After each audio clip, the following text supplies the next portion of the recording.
3,000 years, flight was an idea that never got off the ground. When it finally did, it soared suddenly into the cosmos above all expectations.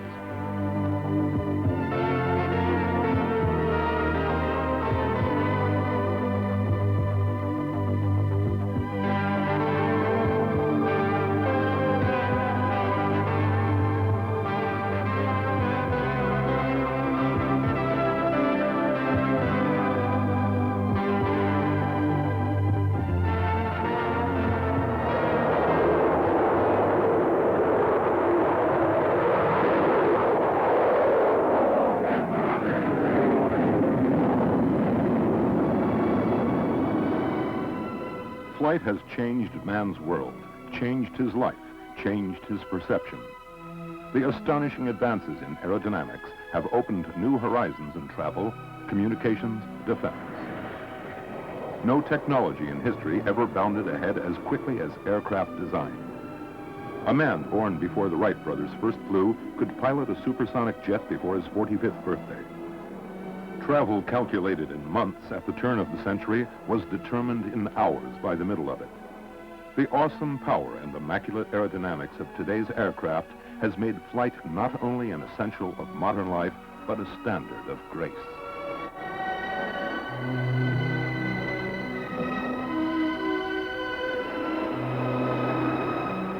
The brilliant achievements of modern aviation are totally evolutionary. A high-performance jet fighter is a comfortable companion to its World War II counterpart. Eastern and Western technology meld comfortably on the flight line.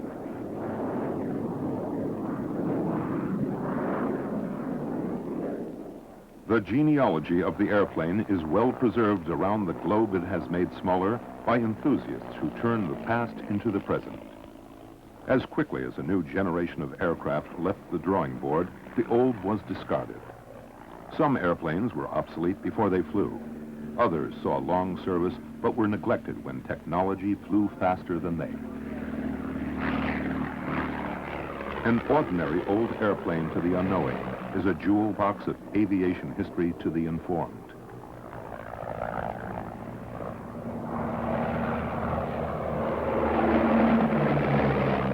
Only through the efforts of dedicated visionaries is aircraft history kept alive. Yet even the earliest aircraft are seldom relegated to the museum.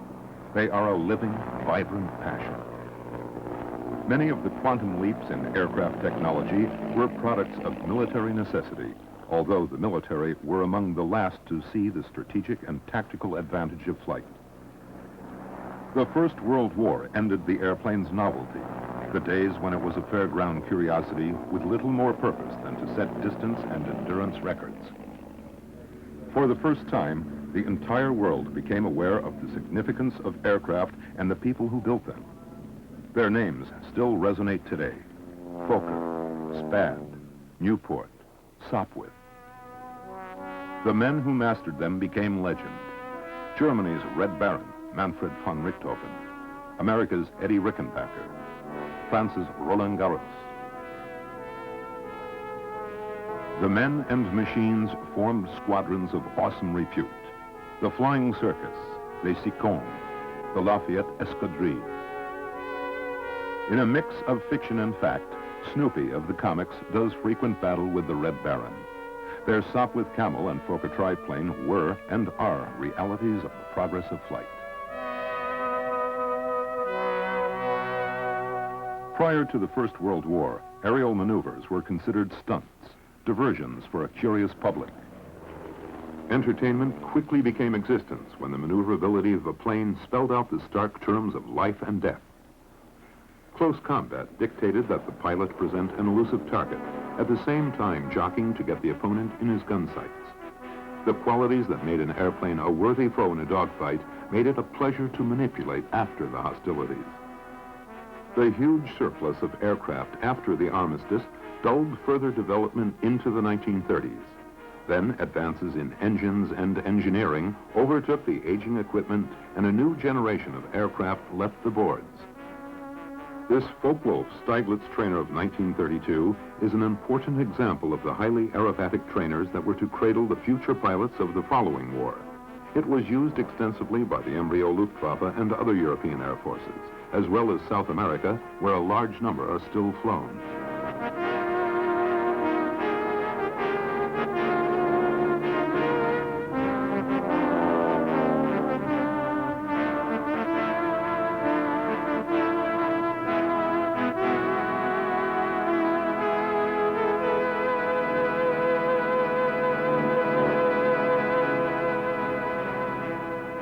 Aerodynamic lessons learned in the heat of combat were the foundation for the rapid growth of commercial and general aviation that were to follow the war. The famed Piper Cub became the basic trainer of countless pilots who were to discover the convenience and sport of flight.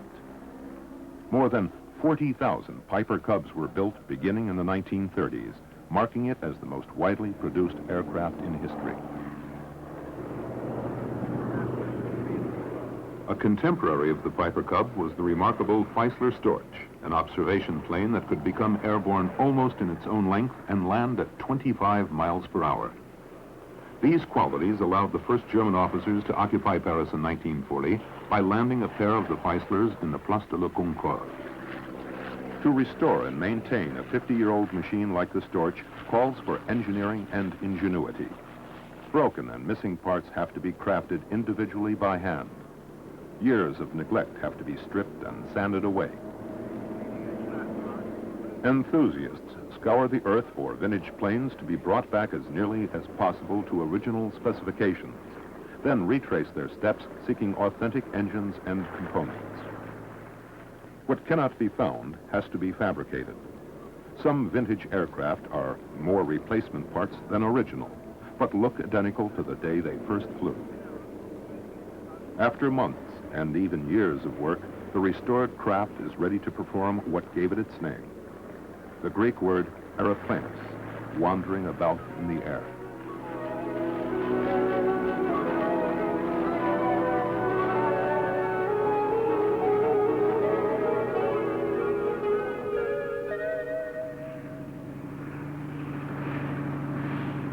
Anyone with a feeling for aircraft would agree it worth any amount of hours to see a classic restored to the sky. This immaculate Fairey Swordfish is an apt example. Referred to in its day as the string bag, the Royal Navy plane was a flying enigma. It was a three-man, open cockpit biplane, virtually out of the First World War, thrown into battle against the vastly more sophisticated equipment of the Second. Yet it probably accounted for the sinking of more enemy tonnage than any other plane. Its slow bulkiness was compensated by maneuverability and stableness at low speeds. These allowed it to gain immortality in the sinking of the battleship Bismarck. While 2,400 of the Fairey Swordfishes were ultimately built, this is the only one in the world still flying.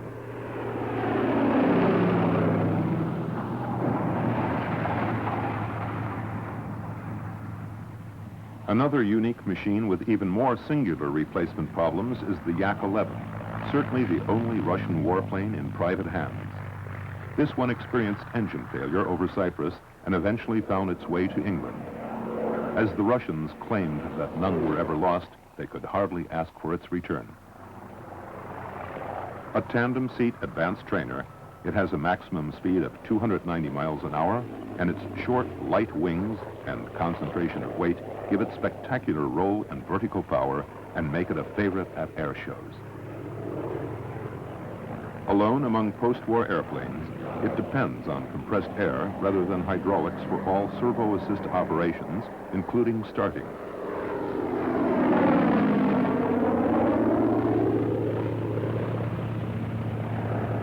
The Lancaster, the supreme expression of the British heavy bomber. It was exactly the right machine at the right time. Simple and quick to build and maintain, incredibly rugged, effortless to fly, capable of carrying extremely heavy loads.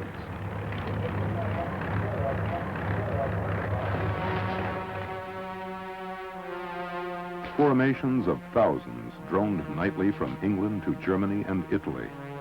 It gained additional fame with the dam busters, the breaching of the Möhne and Eder dams, and the sinking of the battleship Tirpitz.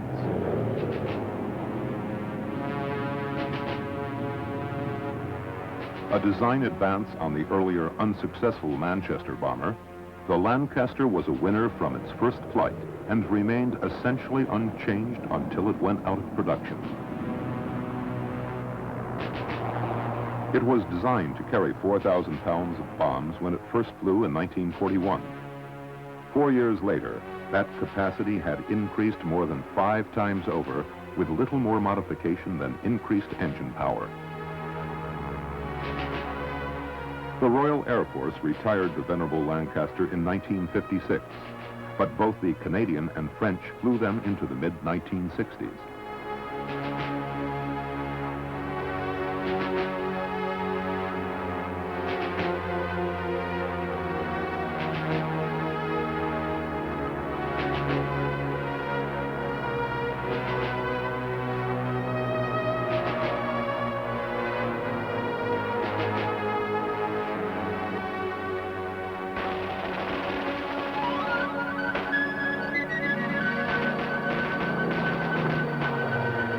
A companion to the Lancaster was the Supermarine Spitfire, one of the most famous aircraft ever flown. The 23,000 built were the core of the RAF Fighter Command throughout World War II.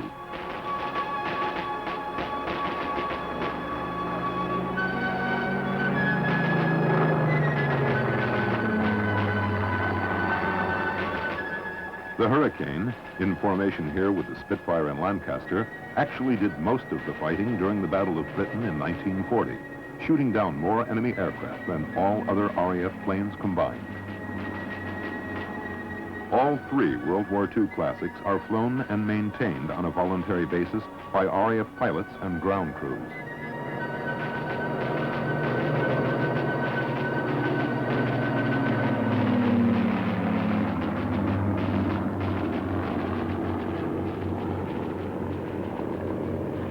The greatest bomber of the time was built as a commercial venture in 1935 by a country that had no need for it.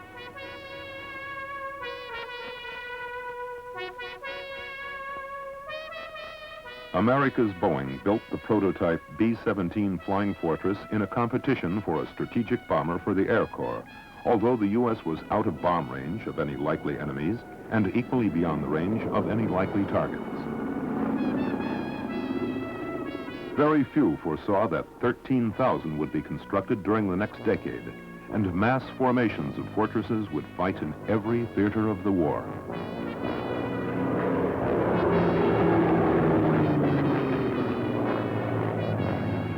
The B-17 was the ultimate deep penetration, high-altitude precision bomber. Despite its immense bulk, it was agile and gentle to fly. Its ability to sustain damage and return home has never been surpassed.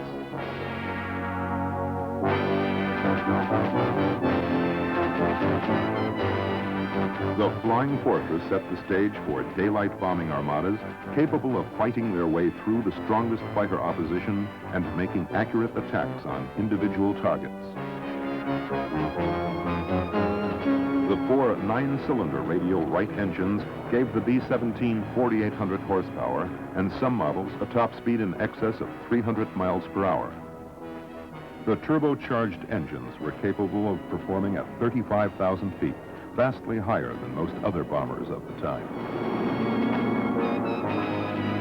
The Flying Fortress was the only Air Corps plane in operation at the beginning of the war that was still on frontline duty at the end.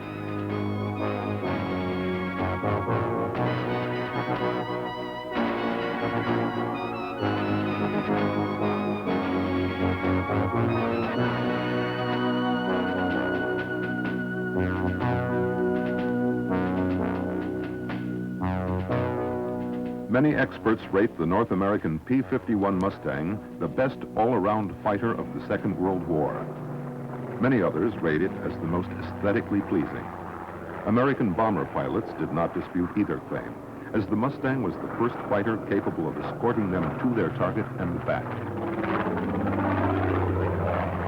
In an era when design of new aircraft can consume more than a decade, the Mustang seems astonishing. From conception, until the plane first rolled down the runway took only 102 days. It was then in service around the world for the next quarter century. The Mustang was valued for its combination of speed, maneuverability at all altitudes, long range, and adaptability to many roles. What was to become the backbone of the American fighter force was not even ordered by the U.S. until already in service with the RAF. The British had commissioned it from North American Aviation and had the confidence to order 320 of the aircraft before it existed. Some models of the P-51 were capable of 465 miles per hour, and later versions could perform at over 40,000 feet.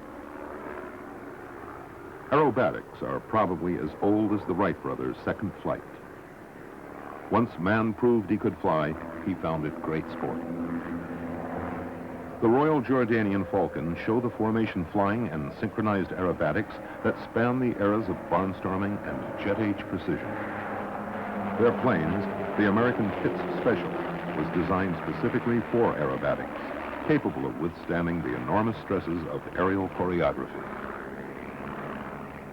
Constructed of wood, metal, and fabric, the Pitts Special weigh only half as much as the family car, yet perform at over 200 miles per hour when diving. Air forces around the globe have fielded aerobatics teams as a method of sharpening and maintaining the skills of their top pilots. It is also a boost to the national image. The sport of aerobatics is now highly organized, with national and world championships staged every year.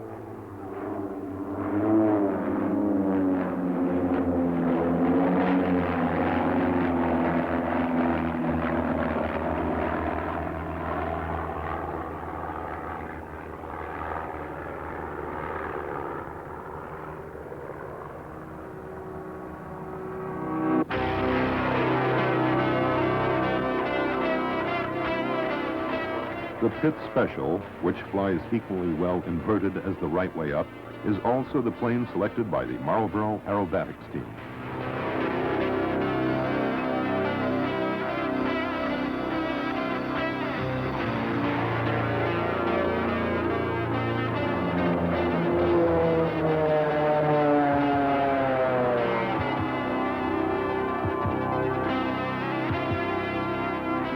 The three-member Marlboro team have proved popular at air shows in England and on the continent.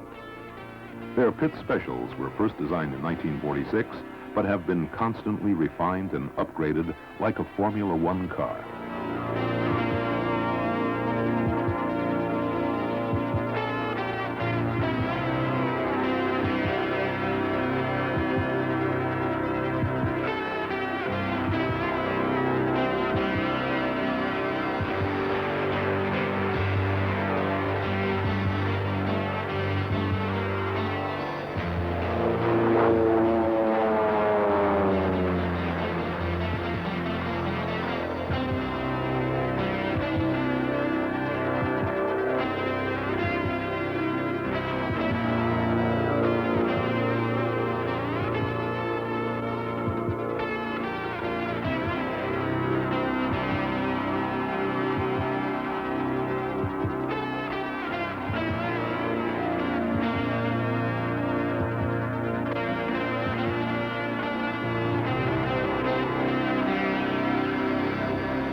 Like their counterparts in the Marlboro Pit Specials, jet aerobatic teams require hundreds of hours of practice before they take off for a performance.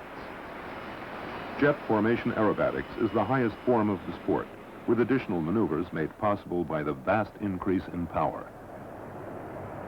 Only military teams have the skills and equipment for jet formation aerobatics, but the spirit of the sport is the same as their civilian counterparts.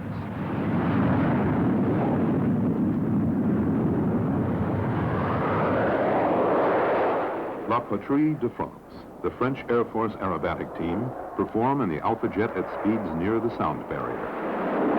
The Alpha is one of the latest in a new generation of joint aeronautic projects between a consortium of countries designed and produced by France and Germany. Conceived as a trainer, the Alpha's twin engines give it additional capability as a light strike and reconnaissance plane. It also affords spectacular results aerobatically. France has long been on the leading edge of the study of flight, and many credit the brothers Etienne and Joseph Montgolfier as the first to become airborne in a hot air balloon 2 centuries before the Wright brothers flew.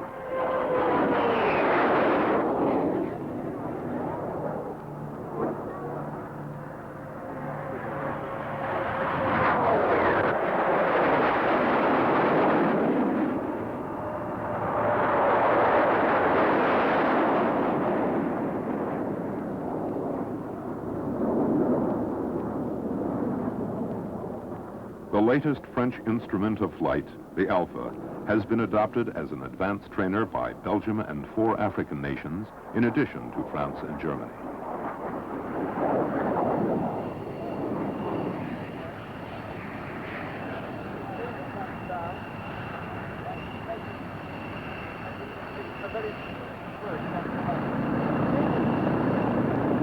The old and new of aviation has always attracted enormous audiences. Massive crowds of thousands greeted pioneer crossings of the English Channel and the Atlantic Ocean. Today, crowds of over 400,000 are not unusual at weekend air shows and tattoos, making it arguably the most heavily attended spectator sport in the world.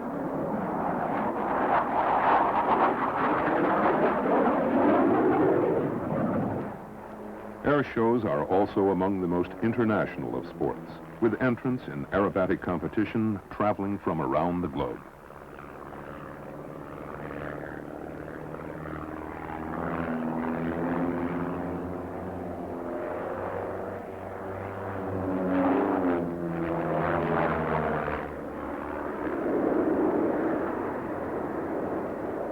One air tattoo favorite is the trim 2-seat twin-engine Saab 105, a trainer which can double as a multi-role tactical fighter.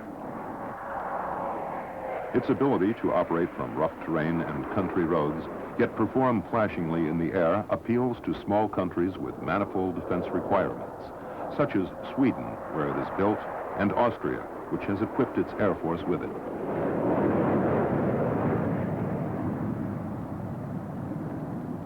The Austrian Karo Oss Aerobatics Group perform in the Saab, which is capable of over 600 miles per hour, a high speed for a basic trainer.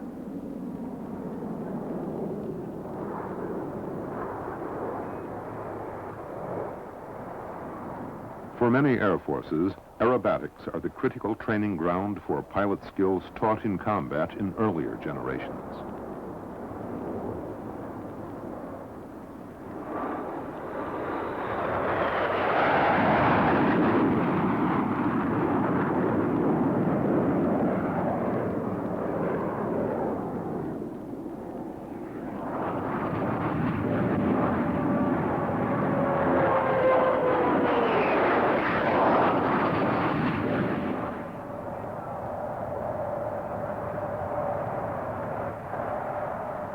Another small country, Switzerland, opted for the Hawker Hunter for their Patrie Suisse. The Hunter became the most successful post-war British fighter and was manufactured extensively in the Netherlands and Belgium as well.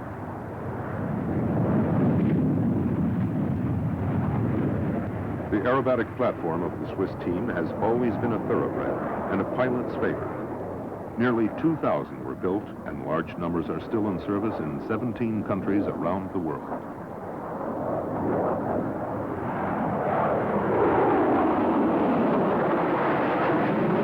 A superb all-around combat aircraft, it is now recognized that had another 1,000 been built, they would still find ready customers through the 1980s.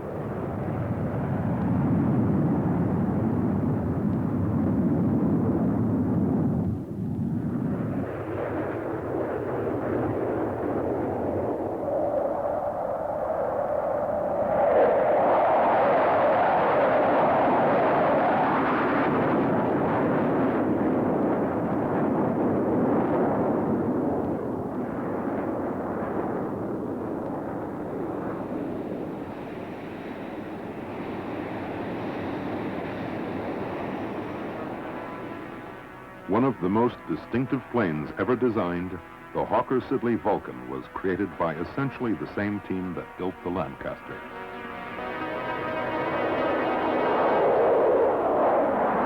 The British Air Ministry in 1947 called for a plane capable of twice the speed and twice the altitude ceiling of existing bombers, or 600 miles per hour and 50,000 feet. The Delta Wing Vulcan was the answer, entering service in 1956 after 4 years of flight testing. The four-engined, five-man bomber was an instant success, meeting speed and altitude requirements, but handling like a fighter.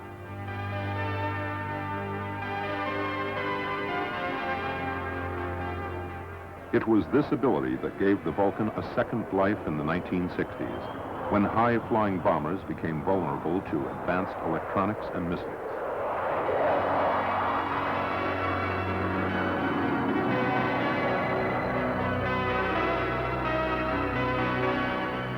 The Vulcan was converted to a ground-hugging attack bomber able to penetrate under the enemy's radar.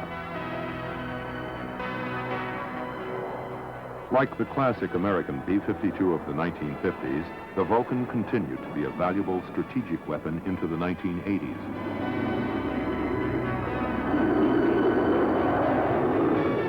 The unique shape of the Vulcan stemmed from the simplest of engineering expediencies. The original drawings engendered a plane of twice the stipulated weight. To reduce it, eliminate the tail section. The vast Delta Wing solved the stability problem and was deep enough to accommodate the fuel and engines.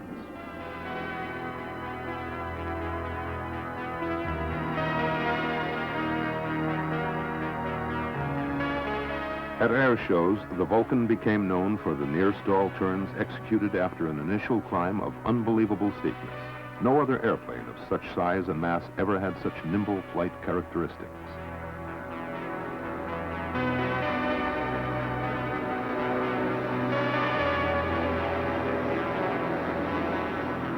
The Vulcan seemed again near retirement in 1982, but was once more given new life. Refitted with conventional ordnance, it continued as Britain's sole long-range tactical bomber.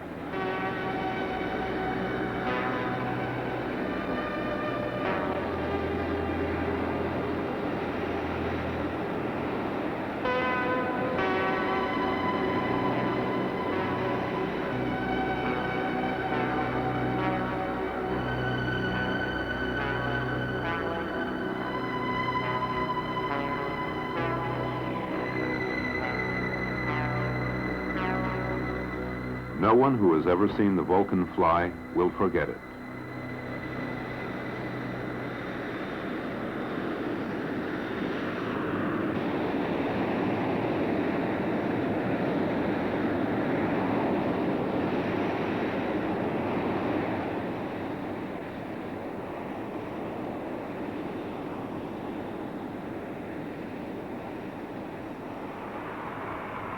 The Canadian Starfighters aerobatic team opened their performance with a formation takeoff.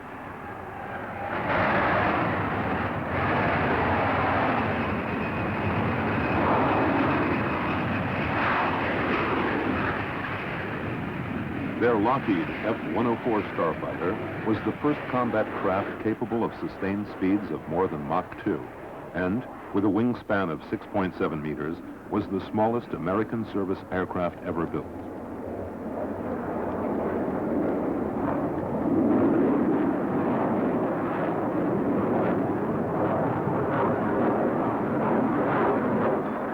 Developed in the early 1950s with an eye toward superior flight performance rather than heavy electronics, it eventually saw duty with the air arms of 20 nations.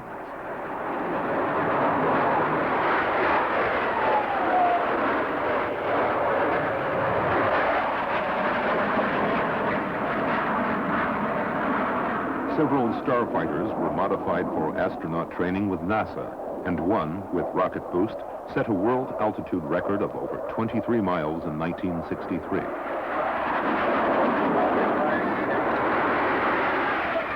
Originally an American project, the bulk of the starfighters to sea service were constructed in Germany, Italy, Japan, and Canada.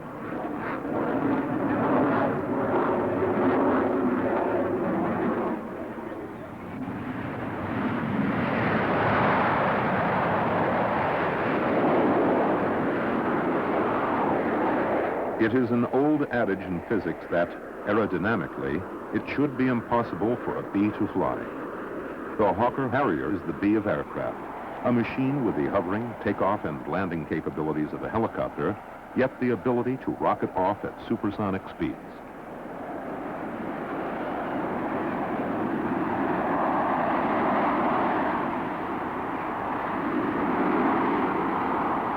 The Harrier utilizes the enormous thrust of its Rolls-Royce engine, diverted through 4 controllable nozzles to move in any direction the pilot desires, freeing the craft from dependence on airfields or aircraft carriers.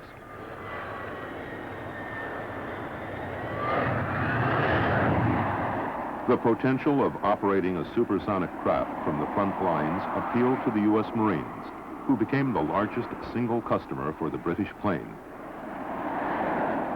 The Harriers for the Marines are now made by joint production of Hawker, part of British Aerospace, and America's McDonnell Douglas.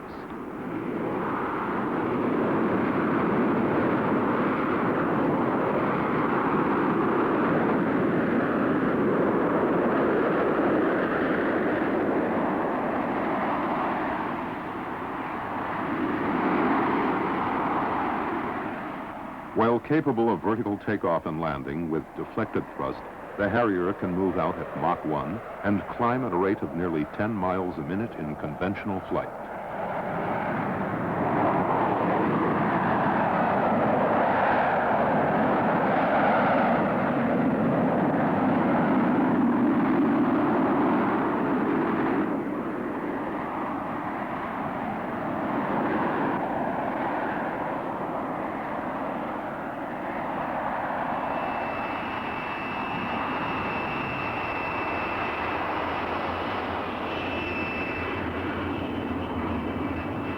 Italy's aerobatic specialists, the Frecce Tricolori, fly the Fiat G91, a single-seat strike fighter and reconnaissance aircraft.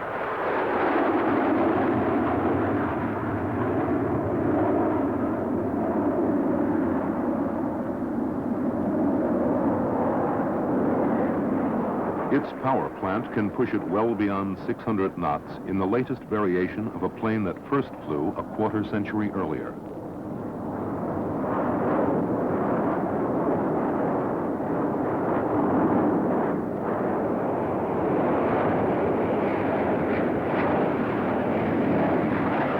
The very qualities that have made the G91 an enduring military success continue to make it a brilliant performer in aerial ballet.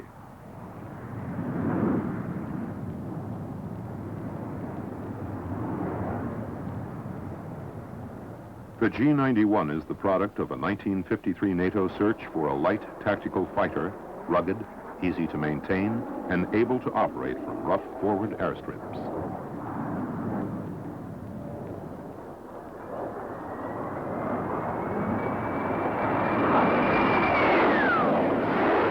West Germany and Portugal have been equipped with the latest versions, in addition to the Italian Air Force.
The Panavia Tornado is the multi-aircraft, multinational in concept and multi-purpose in use.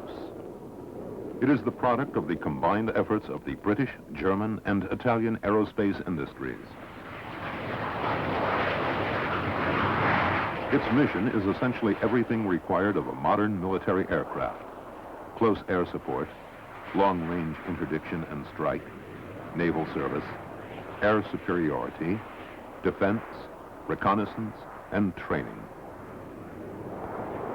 To fulfill all these functions, the three nations designed a two-seat, swing-wing, twin-engine craft that is, they claim, less expensive than any other airplane in its class. More than 800 of the Mach 2 aircraft were ordered prior to becoming operational. It is capable of speeds of over 1,300 miles an hour and altitudes in excess of 50,000 feet. The twin engines are the result of resources pooled over a decade by Britain's Rolls-Royce, West Germany's MTU, and Italy's Fiat Aviazione.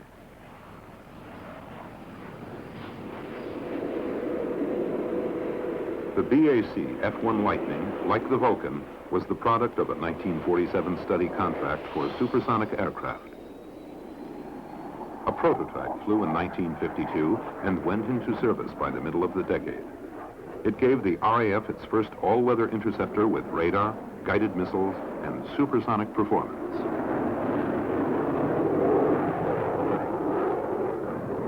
Unlike the Vulcan, it was relatively easy to modify and upgrade, and 5 versions later, the F-6 Lightning can compete with most combat aircraft in the world. It has a top speed of over 1,500 miles an hour, and from the ground, it can reach the height of Mount Everest in just over 2 minutes and perform at over twice that altitude. The Lightning, like every other aircraft that has been adapted and improved with age, shows the fundamental importance of a good basic design.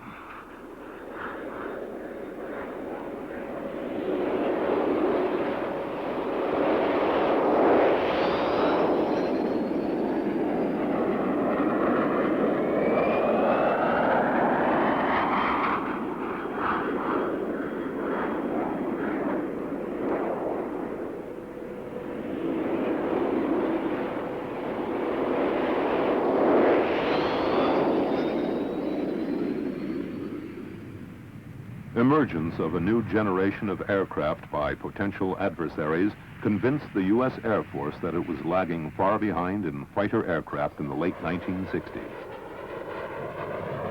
After a major competition, McDonnell Douglas was awarded a contract to develop a new air superiority fighter with an initial order of 730 planes. What emerged was the F-15 Eagle, reputed to be the best fighter aircraft in the world. The fixed-wing, twin-engine Eagle has a speed of over 1,650 miles per hour, Mach 2.5, and can climb at the stunning rate of 50,000 feet, nearly 10 miles a minute. The power of its twin Pratt & Whitney engines afforded a capability that makes a mockery of gravity.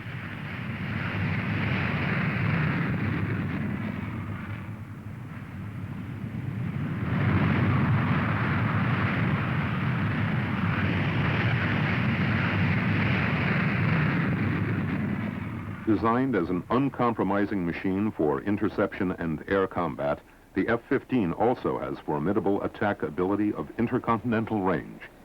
It has been ordered for the air forces of Japan, Israel, and Saudi Arabia, in addition to its key role with the U.S. Air Force.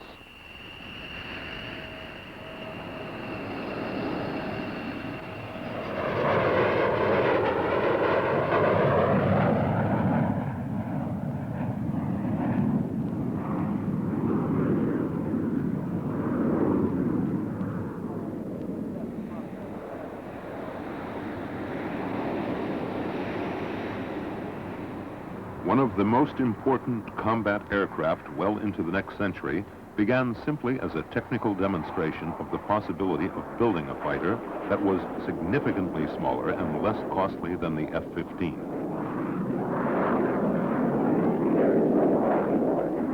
The U.S. Air Force lightweight fighter program was not intended to lead to production. merely to establish if it could be done and at what cost. The two best designs submitted flew an evaluation program in 1974. By that time, 4 European NATO partners, Norway, Denmark, Holland, and Belgium, had expressed a desire to replace their aging fleets with a lightweight, low-cost fighter, and prototype became production.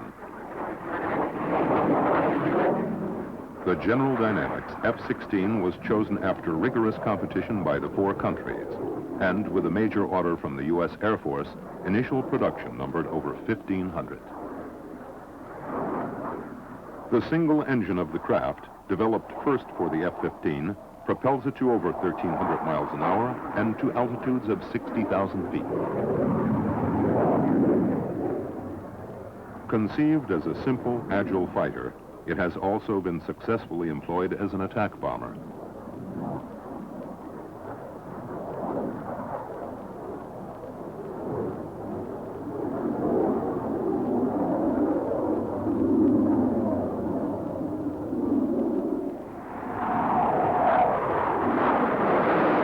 Modern fighters, such as the F-16, are in reality high-performance electronic platforms, bristling with computerized offensive and defensive weapons undreamed of in their First and Second World War ancestors.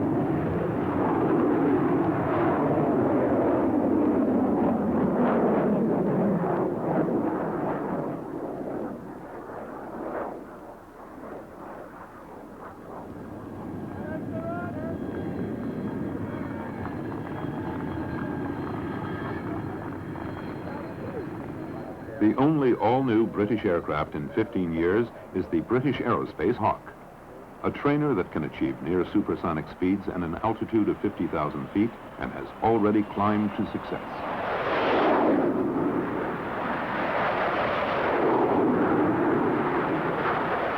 The Hawk has gained its widest exposure in the hands of Britain's aerobatic sensations, the Red Arrows.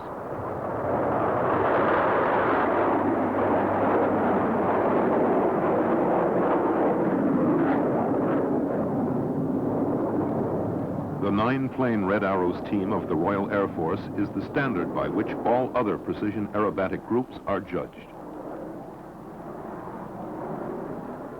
Their Hawk trainer first went into service within 2 years of its first flight, a rare feat in modern aviation.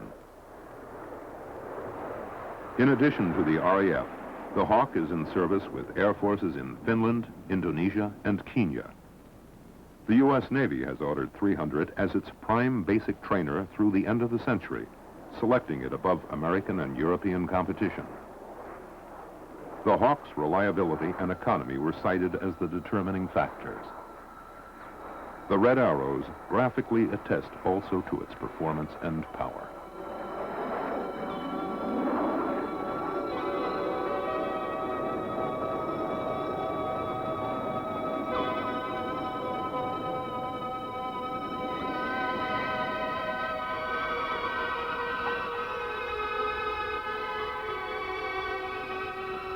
The Red Arrows Hawk is the latest in a long litany of excellence that goes all the way back to Kitty Hawk. Spad, Fokker, Sopwith, Spitfire, Hurricane, Mustang, Vulcan, Lightning, Eagle.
The airplane has soared above the things that inspired it. Above the birds, above the clouds, above it all.